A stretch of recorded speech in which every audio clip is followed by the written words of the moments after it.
यार कोई काश साथ में फोटो खींच देता। एक्सक्यूज मी, आप हम दोनों की साथ में फोटो खींच दोगे? हाँ मैं खींच देती हूँ, लाओ दो।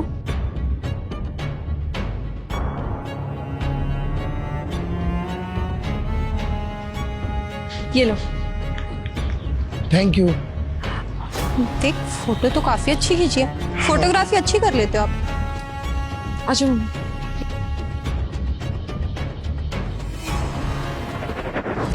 एक मिनट पकड़ियो।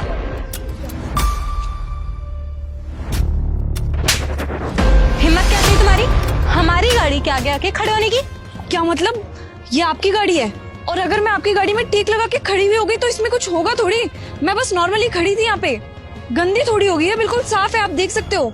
अब तुम जैसे लोग अगर इसके आगे आके खड़े होते हैं ना तो ऑटोमेटिकली ही गंदी हो जाती है, उस पे कीचड़ फेंकने की जरूरत नहीं पड़ती है। ये तुम कैसी बातें कर रही हो? अभी लगता है बदतमीजी देखी नहीं है। तुम्हें पता है अगर कोई हमारी बिना परमिशन के हमारी गाड़ी को टच भी करता है ना, हम उसके साथ वो करते कि वो सोच भी नहीं सकता। और आपने अपनी बेटी को संस्कार नहीं दिए क्या कि ऐसी किसी की भी चीजों को हाथ नहीं लगाना चाहिए? अरे तुम कैसी बातें कर रही हो? मेरी बेटी तो सिर्फ टेक लगाकर खड़ी हुई है, इससे तुम्हारी गाड़ी घिस तो नहीं गई? मुझे तो ऐसा लग रहा है ना माँ बेटी दोनों एक जैसी हो, है ना? लोगों के आगे लाइमलाइट बटोरनी होती है, खुद की हैसियत है नहीं गाड़ी खरीदने की, तो एक काम करते हो कि दूसरों की चीजों पे हाथ लगा लेते हो। क्यों यश, सही कह रही हो ना? हाँ सही कह रही हो तुम। इन लोगों की औकात तो होती नहीं है साइकिल खरीदने की भी, और हमारी गाड़ी के आगे टच हो जाते हैं। और देखना ऐसे सूट वूट पहन के आज के डेट में कौन घूमता है? अरे थोड़ा फैशनेबल बन जा। ऐसा लग रहा है कि किसी ने सेंस सिखाया ही नहीं है। और मैं किससे सेंस की होप कर लूं? गांव में तो लोग ऐसी साड़ी सूट पता नहीं क्या क्या अनकंफर्टेबल चीजें पहन के घूमते रहते हैं। देखो बेटा, ये कोई मैनर्स नहीं है बात करने का। हमारी मर्जी, हम जैसे मर्जी कपड़े पहने। तुम कौन होती हो हमें बोलने वाली? देखो, तुमने मुझे थप्पड़ मारा, मैंने तुम्हें कुछ नहीं बोला, और मेरी मर्जी, मैं कुछ भी पहनूं। तुम कौन होती हो मेरे को बोलने वाली? किसी ने सूट पहना है तो वो गांव की गवार होगी। सबको ना अपनी मर्जी की ड्रेस पहनने की फ्रीडम है, समझ में आया तुम्हें? तुम बहुत ज्यादा बोल रही हो। और मैंने ना सिर्फ तुम्हारी गाड़ी का टेक लिया था। अगर तुम मेरे को ये बात आकर के प्यार से बोल देती ना तो मैं हट जाती, लेकिन तुम्हारा थप्पड़ मारने का कोई मतलब नहीं बनता था। हम तुम जैसे लोगों से डरते हैं क्या? ऐसा है ना, तुम जैसे गरीब लोग ना हमारे यहाँ पे झाड़ू पोछे का काम करते हैं, समझ में आई बात? और आप अपनी बेटी को थोड़ा तमीज सिखाइए। कैसे बात कर रही है, लेवल देख के रिस्पेक्ट दी जाती है। तुम्हारा दिमाग खराब है क्या? तुम्हें दिख नहीं रहा कि वो कितनी एजेड है? उनसे तो कम से कम तमीज से बात करो। तुम अपने घर में भी सबसे इस तरीके से बदतमीजी से बात करती हो क्या? आपके माँ बाप ने आपको सिखाया नहीं है कि बड़ों से कैसे बात करनी चाहिए? ओ हेलो, तुम्हें ना मेरे माँ बाप के संस्कार पे जाने की जरूरत नहीं है। अरे खुद को देखो पहले। मेरे माँ बाप ने मुझे बहुत अच्छे संस्कार दिए कि कैसे इंसान से कैसे बातें करनी चाहिए। मेरे माँ बाप ने ये मुझे सिखाया हो या ना सिखाया हो कि छोटे बड़ों से कैसे बात की जाती है, लेकिन ये पक्का सिखाया कि कैसे लोगों से कैसे ट्रीट किया जाता है। अमीर लोगों को रिस्पेक्ट दी जाती है और तुम जैसे गरीब लोगों को जूती के नीचे रखा जाता है। अरे क्या अमीरी और क्या गरीबी, ये सब तुम क्या बोल रहे हो? तुम्हें पता है, सेंस है तुम्हारे अंदर कुछ?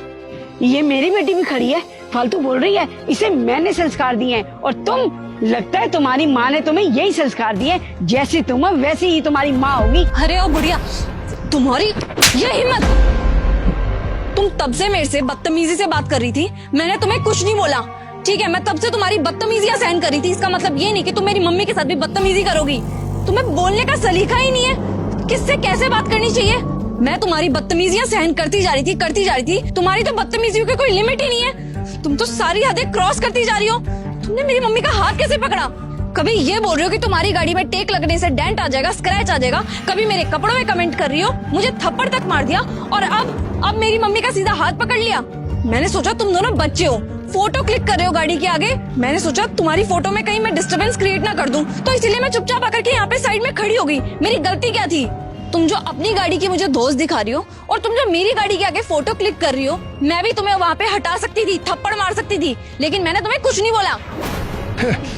देख रही हो अंकिता, मतलब रोड पे अगर कोई भी गाड़ी खड़ी होगी तो तुम उसे अपनी बना लोगे? अच्छा, तो तुम दोनों को लग रहा है ये मेरी गाड़ी नहीं है।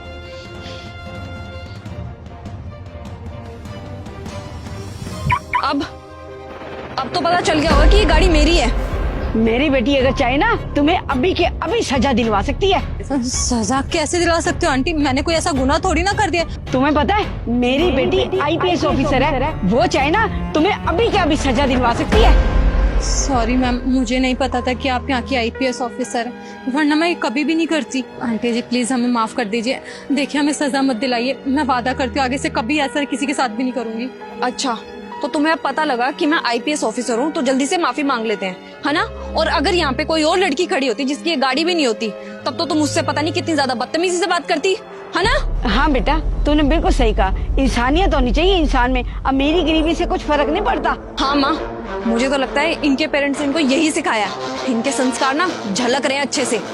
चलो, इनको समझाने का कोई फायदा नहीं है, लेकिन अगर आज के बाद मैंने तुम्हें ये हरकत करते हुए कभी भी पकड़ा ना, तो मैं तुम दोनों को छोड़ूंगी नहीं। चलो माँ,